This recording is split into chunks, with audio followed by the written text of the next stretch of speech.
Moses was very special to God.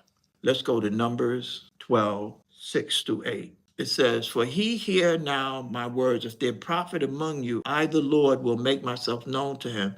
In other words, God is talking. He says, "Is there not a prophet among you? I speak to him visions and dreams, but Moses, my servant, who's faithful in all my house, I speak to mouth to mouth." Moses was on a level with God that God spoke to him mouth to mouth. And anytime during Old Testament customs, if you can speak to someone mouth to mouth, you're their equal. So God looked at Moses as his equal. He said, "I speak to in a dream. My servant Moses is not so, who is faithful in my house. I will speak mouth to mouth." So when we study Moses, who was a righteous leader, and we start in Numbers 20, we're going to start at 7, when God told him, say, "Moses, gather the assembly, you bring forth water out of the rock, and you should speak to the rock." And Moses, the congregation to him, and he said, "Do I need to give you water out of this rock?" And God told Moses to speak to the rock. But yet Moses, in disobedience, struck the rock. Most people understand that Moses could not go into the promised land because he was disobedient. But we know that that's not true. That's what a lot of people believe, that Moses was hindered from entering the promised land because he disobeyed God. But if you read verse 12, you'll see something very important. "And the Lord spoke unto Moses and Aaron and said, Because you believe me not." See, we looked at the man's actions and we drew a conclusion based on the action. But God was looking at his heart, and God said, "You didn't believe me. And then you failed to sanctify me in the eyes of Israel." So God is always looking at the heart.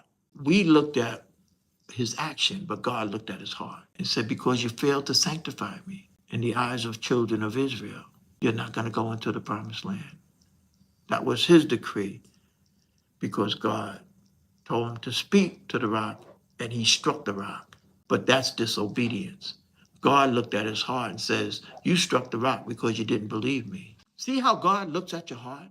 And people say, "Well, yeah, God knows my heart." Yeah, God's looking at your heart because he sees your action. Your heart dictates your actions. So don't hand me that crap about God knows your heart. He knows your heart through your actions. So his heart was saying, "I don't believe God." His actions said, "I'm striking the rock because I don't believe God."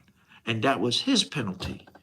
But nobody speaks about Aaron. He was the high priest. What did God say to him? Aaron 20 and 24, which says, "Take Aaron up on the hill, strip his clothes off, his ephod, and gather the people, for he shall not enter into the land, and God will kill him there." So Aaron didn't say anything, but the Lord was judging his heart and said, "You rebelled against me in your heart."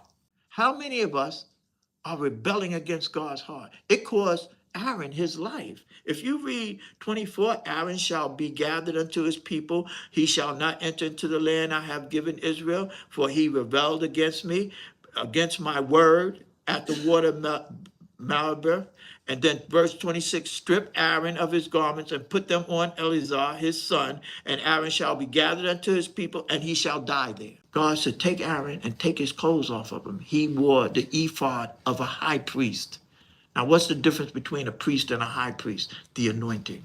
A priest is anointed with the oil. A high priest is anointed with the oil and the blood of the sacrifice. God has called us to be a high priest. And anywhere that blood is not touching the anointed, then you're not going to operate as a high priest. So you have to be righteous, because all unrighteousness is sin.